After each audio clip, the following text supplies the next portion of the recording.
ನಮಸ್ಕಾರ. ಎಜುನೇಡಿಸ್ಗೆ ಸ್ವಾಗತ. ನಾನು ಮೃತ್ಯುಂಜಯ್ ಕಬ್ಬೂರ್.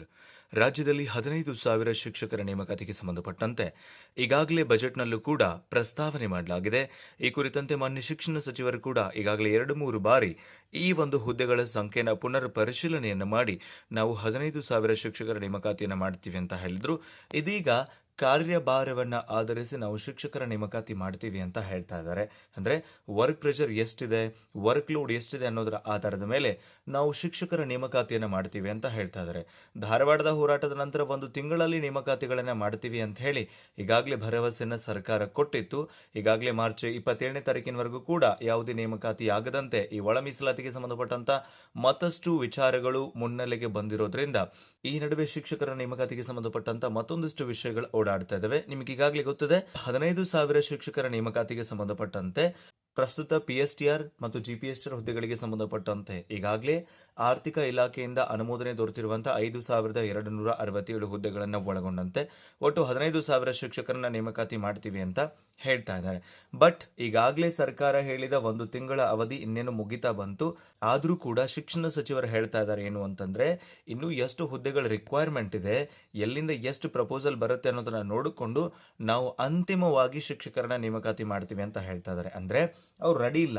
ನನಗನ್ಸತ್ತೆ ಅವರು ಆ ಒಂದು ಒತ್ತಡಕ್ಕೆ ಮಣಿದು 1 ತಿಂಗಳಲ್ಲಿ ನೇಮಕಾತಿ ಮಾಡ್ತೀವಿ ಅಂತ ಹೇಳಿದ್ರು. ಮತ್ತು ಯಾವುದೋ ಕಾರಣಗಳಿಂದ ಅದು ಮುಂದೂಡಿಕೆ ಆಗ್ತಾ ಇರಬಹುದು.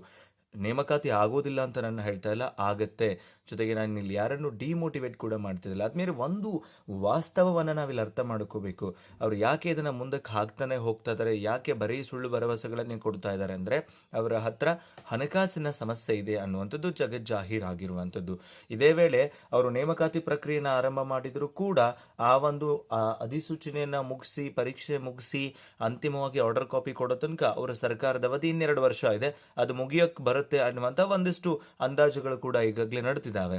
ಆ ಎಲ್ಲ ವಿಚಾರಗಳನ್ನ ನೋಡಿ ನಮಗೆ ಅನ್ಸೋದೇನು ಅಂತಂದ್ರೆ, ಬಹುಶಃ ಇನ್ನೊಂದು 2 ತಿಂಗಳಲ್ಲಿ ಅವರು ಶಿಕ್ಷಕರ ನೇಮಕಾತಿ ಪ್ರೊಸೆಸ್ ಅನ್ನ ಆರಂಭ ಮಾಡಿದ್ರು ಕೂಡ ಆ ಪ್ರೊಸೆಸ್ ಬಹುಶಃ ಮುಂದಿನ ಶೈಕ್ಷಣಿಕ ವರ್ಷದವರೆಗೂ ಕೂಡ ತಗೊಂಡು ಹೋಗ್ಬೋದು. ಅದನ್ನ ಯಾವಾಗ ಸ್ಟಾರ್ಟ್ ಮಾಡ್ತಾರೆ, ಯಾವಾಗ ಮುಗಿಸ್ತಾರೆ ಸೆಕೆಂಡರಿ. ಬಟ್ ಅಟ್ ಲೀಸ್ಟ್ ಕಾಲ್ಫಾರ್ಮ್ ಆದ್ರೂ ಮಾಡ್ಬೇಕಲ್ಲ.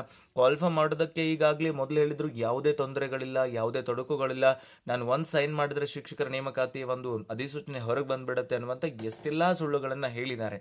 ಈ ನಡುವೆ ನಾವು ಕಾರ್ಯಭಾರವನ್ನು ಆಧರಿಸಿ ಶಿಕ್ಷಕರ ನೇಮಕಾತಿ ಮಾಡ್ತೀವಿ, ಆಂಗ್ಲ ಭಾಷಾ ಶಿಕ್ಷಕರ ಪ್ರಸ್ತಾವನೆ ಇನ್ನೂ ನಾವು ಪರಿಶೀಲನೆ ಮಾಡ್ತಾ ಇದೀವಿ, ಹಾಗೆ ಇಲಾಖಾ ಅಧಿಕಾರಿಗಳಿಂದ ನಾವು ಮಾಹಿತಿಯನ್ನು ಕೇಳಿದೀವಿ ಅನ್ನುವಂತ ಈ ಬೇರೆ ಬೇರೆಯಾದಂತಹ ಒಂದು ಕಾರಣಗಳೀಗ ಮುನ್ನೆಲೆಗೆ ಬರ್ತಾ ಇರೋದ್ರಿಂದ ಈ ಎಲ್ಲ ಕಾರಣಗಳ ನಡುವೆ ಯಾವಾಗ ಅಧಿಸೂಚನೆ ಬರುತ್ತೆ, ಯಾವಾಗ ಪರೀಕ್ಷೆಗಳು ನಡೆಯುತ್ತೆ, ಶಿಕ್ಷಕರ ನೇಮಕಾತಿ ಪ್ರಕ್ರಿಯೆ ಆರಂಭ ಆಗುತ್ತಾದ್ರೂ ಯಾವಾಗ ಅನ್ನುವಂತ ಒಂದಿಷ್ಟು ಸಹಜ ಗೊಂದಲಗಳು ನಡೀತಾ ಇದಾವೆ. ಸೊ ಈ 15,000 ಶಿಕ್ಷಕರ ನೇಮಕಾತಿ ವೇಳೆ ಈ ಫಿಸಿಕಲ್ ಎಜುಕೇಶನ್ ಡೈರೆಕ್ಟರ್ಗಳನ್ನ ಅಥವಾ ಟೀಚರ್ಗಳನ್ನ ಕೂಡ ನೇಮಕಾತಿ ಮಾಡಿಕೊಳ್ಳೋದಕ್ಕೆ ಸರ್ಕಾರ ಮುಂದಾಗ್ತಾ ಇದೆ ಅನ್ನುವಂಥದ್ದನ್ನು ಕೂಡ ಅವರು ಪ್ರಸ್ತಾವನೆ ಮಾಡಿದ್ದಾರೆ.